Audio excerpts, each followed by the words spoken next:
In this week's video, we'll answer the question, how would we classify recent events from a probability perspective? Have we experienced volatility to ignore or volatility to respect? Volatility to respect speaks to risk management, so another way to ask the same question, did we see enough deterioration this week, especially after the jetliner was down, to reduce risk or move capital away from harm? To answer that, we'll look at the charts. To view the video in full screen mode, use this icon in the lower right-hand corner of your video player. To improve the clarity of the charts, use this icon in the lower right-hand corner of your video player. We all know that we have to leave our investments alone in order to make money, but we also know that buy and hold can be very, very damaging to our net worth. So that's what volatility to ignore and volatility to respect tries to discern between. So we'll look at 2008, and then we'll look at events this week when the jetliner was downed very quickly, and we'll look at the observable evidence and how it helped us make decisions. This is 2008. Just quickly, this is a full-bore bearish look. Price is below all of our moving averages. The slopes of all of the moving averages are down, and our fastest moving average, blue, is on the bottom, and our slowest moving average is on top. This is a full-bore bearish look. This is the same chart as of Thursday's close when the S&P 500 was down 23 points. We can see that the chart as of Thursday's close really doesn't look anything like this from a risk perspective. And even late in the day, the S&P 500 had not even crossed below blue yet. It did during a panic sell-off at the end of the day. So what you're seeing here as of Thursday's close is somewhat of the minimal damage from an observable evidence perspective. If you've watched other videos, you remember that we've said the fastest moving average is the least important for investors, and the slowest moving average is the most important. So we have an observable bearish change, two of them actually, but it's occurring on the least important and lowest weighted moving average. We close with price below blue and the slope of blue rolling over. It's some change, but it's no reason to panic. For us to move away or become more concerned, we need this chart to morph into something more like this. Did the chart help us during the day?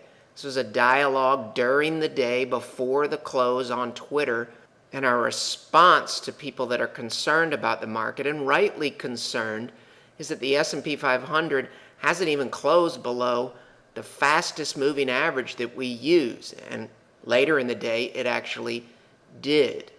So we haven't seen a lot of damage here. A lot of concerns about small caps or IWM.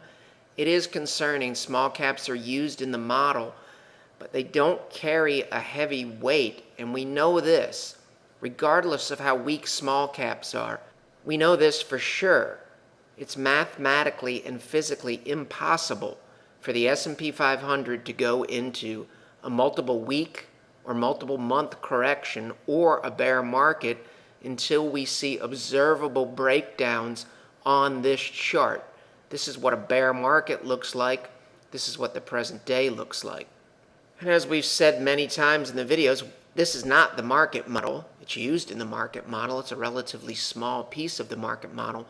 We're using it just to illustrate concepts of using observable evidence. So as of Thursday's close, since we run a weekly model, we're really seeing volatility to ignore. This chart still looks good. Fastest moving averages on top, prices above all of the moving averages except for blue, and the slopes of all of them are up except for blue, which is the least important in our model. We made no changes on Thursday and entered the trading session on Friday with an open mind and ready to take action if this chart deteriorated further and looked more like this. Fortunately, our patience was rewarded. Same chart on Friday, S&P 500 bounced back 20 points. And now we have a full-bore bullish look that's been restored at the end of the week.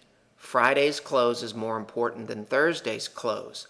We've got our full-bore bullish look back as of the close. Does that mean we're totally out of the woods? No, we haven't made a higher high yet, and this still looks a little concerning. We would feel better if we could make a new closing high next week. These three charts are as of Friday's close on July 18th. You can see at the end of the week, we look fine here on the S&P 500. We've got a full-bore bullish look, price above blue, price above red. The slopes of both of them are up. Again, on this chart, we prefer to see a higher high made. If price moves into this area, we would be more concerned. This is the NASDAQ weekly. As of the close on the 18th, we have a full-bore bullish look. This looks similar to this. Is it all fun and games out there, and was everything fine on Thursday? No, it's not all fun and games, and we have seen some observable changes to be concerned about. In fact, if the market didn't bounce back on Friday, we would have had to, by rule, reduce risk at a rate in line with the deterioration in the observable evidence. This is small caps relative to long-term treasuries. You can think of it as risk on versus risk off. This is a chart that still has a full-bore bearish look, even though IWM bounced back smartly on Friday. How concerning is this? As noted in the tweet on the previous slide, it's concerning, but it's not that concerning. Why? A chart like this is helpful, but it's not nearly as helpful as a chart like this. Why? This chart has a much more consistently high correlation to the S&P 500. This is helpful, but it tends to be a little bit inconsistent and can give false signals. Thus, how do we account for that in the market model? This chart carries a much heavier weight than this chart does. So this is concerning, but it's not a showstopper. If more of the index-related charts, long versus short, etc., morph into a look like this, then by rule, we will reduce risk. One of the ways that the market model diversifies is it uses multiple time frames. For the most part, it uses daily, weekly, and monthly charts. This is a monthly chart of the S&P 500.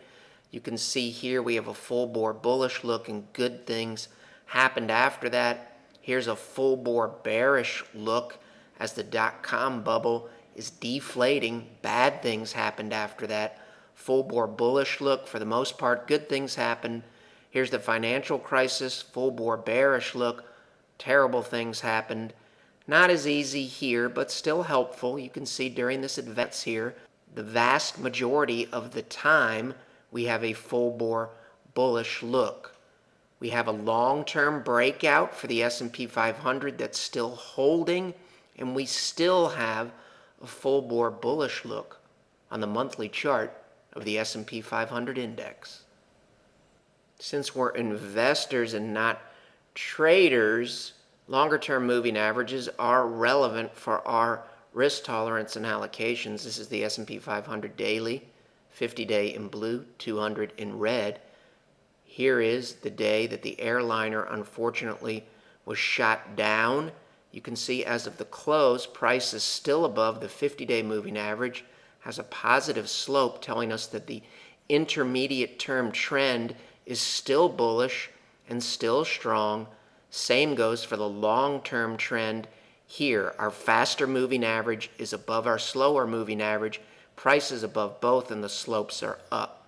This chart too helps us classify this thus far as volatility to ignore.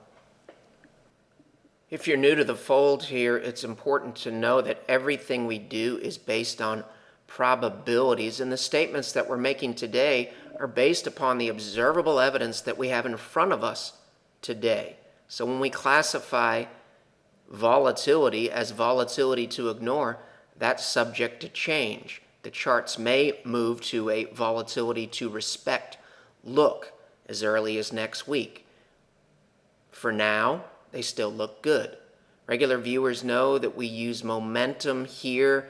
The probability of bad things happening in the S&P 500 on a weekly chart increase when momentum closes below overbought levels. This is observable. Then bad things happen. Probability of good things happening increases when we get a close above. Observable. Probability of good things happening has increased. Momentum was helpful this week. It never dropped out even intra-week. Just want to keep regular viewers up to date. Everything that we just said about the weekly chart of the S&P 500 applies to the NASDAQ. Regular viewers, allow me to explain this chart again, and then we'll show you what it looks like as of the close on Friday. Technical analysis, again, is probabilistic. Here, this is stocks divided by bonds. This is risk on relative to risk off. The ratio here in black. Was it helpful? Here, we get an observable change. We have price below both moving averages, and you can see our moving averages are rolling over, and we get a bearish moving average crossover. After observable signals, one of them occurred when the S&P 500 was trading at 1544. It dropped 57% after that point. Another signal here was at 1470, lost an additional 54%. Fair question is, it helped you get out. The probability of bad things happening has increased here, and indeed bad things happen. Did it help you get back in? Yes.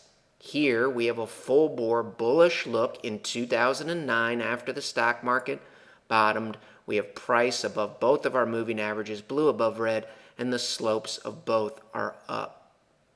Therefore, on this longer-term chart, this is the look we want to avoid. How does the present-day chart look, and what is it telling us?